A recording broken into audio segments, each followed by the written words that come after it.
Hello, I'm Matthew from Ludovox, and today I'm going to give you an overview of The Walking Pet. The Walking Pet is a hand management and set collection game for 2 to 5 players, ages 10 and up, and it plays for around 20 minutes. So in this game we are directors and we want to make movies with stars who are cards, and they are all specialized in one kind of movie. So for example, they might be interested in sitcoms or science fiction movies, history movies, and so forth and so on. So they are all animals with references to movies. You're going to see that if you play the game or have the cards in your hand. So basically we need 7 movies or 7 productions to win the game, and we do that by discarding a certain amount of actors who match the requirements of that movie or production. So it can be a TV series. So we are going to have a hand of cards, and we have 1 out of 3 actions to perform every turn. The first action I can perform is simply discarding a card from my hand, and I'm going to draw cards according to the number I've discarded. So for example, I discarded 3, I draw 3 cards. The other thing that I can do, it's still the same action, but I can discard the same cards. So if they match color and number, I can discard them. So for example, I can discard these 2 Kill Bill bunnies for a total of 4 cards.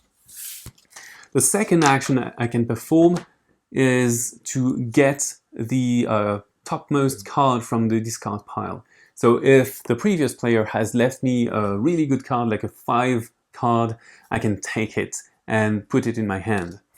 Finally, the third action, so I choose 1 among these 3 every turn. Finally, the third action that I can perform is shooting a movie. And to shoot a movie, I have to discard cards according to the requirement of the movie, which is indicated on the card. So for example, this history costume movie is 10 requirement. So I need a total level of 10 for actors, so I get 4, 4, and 2, that makes 10.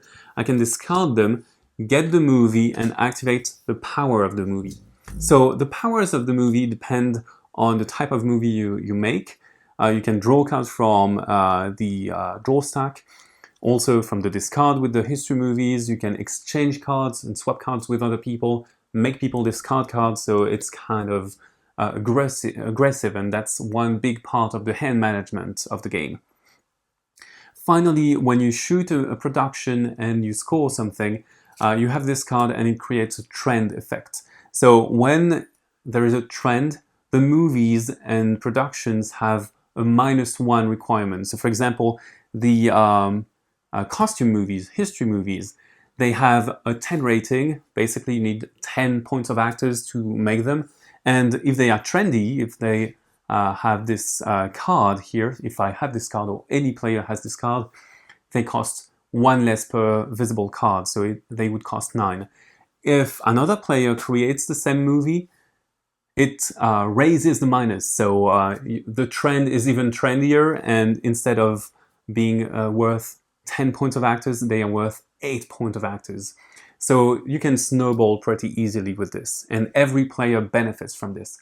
But beware, if you create another type of production, so for example, if I make an action movie, I place it on top of my previous card and it masks the effect of my previous card. So the trend is still on for a bit for history movies, but action movies start being in a trend. Once a player puts his or her 7th card, so you need 7 movies, you win the game. That's it, guys. You know almost everything there is to know about The Walking Pet. So now, bye-bye and see you on Ludovox.